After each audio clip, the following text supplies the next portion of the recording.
Hello, we're reading from one of the best novels ever written, one of my favorite novels. I actually did a course on this on another platform, and since I got the book, I'm actually redoing the course and making it more extensive. So, having a good time with 1984, even though it's a dark book. And the reason why I can say I'm having a good time when everything's falling apart is because everything has never been together for Black people. Um, my community fell completely apart during the 1980s, completely apart. We lost all sense of code, standards, and everything, and it's never been rebuilt until this day. So I can look at things and say, this is what America, I've been there, this is what you need to do. Ignore people like us at your peril. So let's continue. He had brightened up immediately at the mention of Newspeak. He pushed his pannikins aside, took up his hunk of bread in one delicate hand and his cheese in the other, and leaned across the table so as to be able to speak without shouting. The 11th edition is the definitive edition, he said. We're getting the language into its final shape. The shape is going to have when nobody speaks anything else. When we finished it, people like you will have to learn it all over again. You think, I dare you, that our chief job is inventing new words, but not a bit of it. We're destroying words, scores of them, hundreds of them, every day. We're cutting the language down to the bone. The 11th edition won't contain a single word that will become obsolete before the year 2050. He bit hungrily into his bread and swallowed a couple of mouthfuls, then continued speaking with a sort of pedant passion. His thin, dark face had become animated. His eyes had lost their mocking expression and grown almost dreamy. It's a beautiful thing, the destruction of words. Of course, the great wastage is in the verbs and the adjectives, but there are hundreds of nouns that can be got rid of as well. It isn't only the synonyms, there are also antonyms. After all, the justification is there for a word which is simply the opposite of some other words. A word contains its opposite in itself. Take good, for instance. If you have a word like good, what need is there for a word like bad? Ungood will do just as well.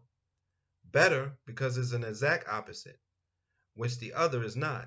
Or, again, if you want a stronger version of good, what sense is there in having a whole string of vague, useless words like excellent and splendid and all the rest of them?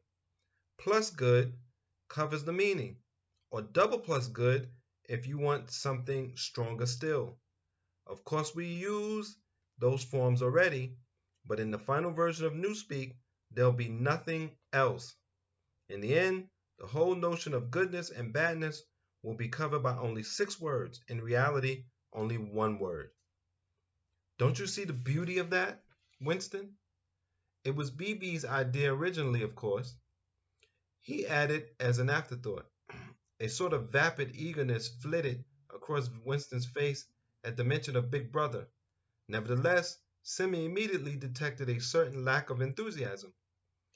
You haven't a real appreciation of Newspeak, Winston. You said almost sadly, or he said almost sadly, even when you write it, you're still thinking of in old speak. I've read some of those pieces that you write in the Times occasionally. They're good enough, but they're translations. In your heart, you'd prefer to stick to old speak, with all its vagueness and its useless shades of meaning. You don't grasp the beauty of the destruction of words. Do you know the Newspeak is the only language in the world whose vocabulary gets smaller every year? Winston did know that, of course. He smiled sympathetically, he hoped, not trusting himself to speak.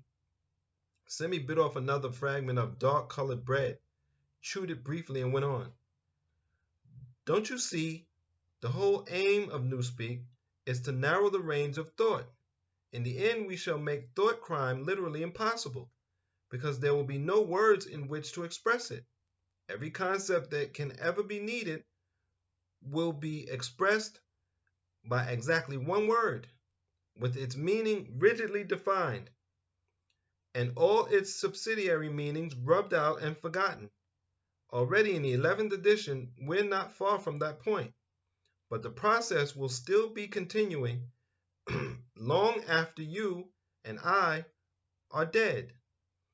Every year, fewer and fewer words, and the range of consciousness always a little smaller. Even now, of course, there's no reason or excuse for committing thought crime. It's merely a question of self discipline, reality control. But in the end, there won't be any need even for that. The revolution will be complete when the language is perfect. Newspeak is Ingsoc and Ingsoc is Newspeak. He added with a sort of mystical satisfaction.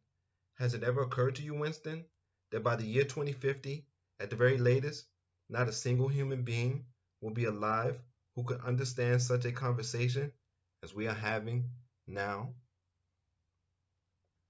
It's scary when you look at what they're doing to language, but it's people like us who will keep language alive, will keep words alive, and more importantly, meanings, because it's definitions that's being changed. Because I really don't care words. Um, I don't care if you use slang words. Words are meant to communicate meanings, and I can communicate with anyone almost, speaking anything, as long as I can understand the accent. Of course, and it's in English. Um, but when people start changing meanings and definitions of things, it goes haywire. And that's what's happening in the United States. So we have to be very careful with how we use words and meanings and getting meanings and definition and concepts accurate. That's very important. Until next time, I want to thank you for your support and take care of your mind, take care of your body, and be safe.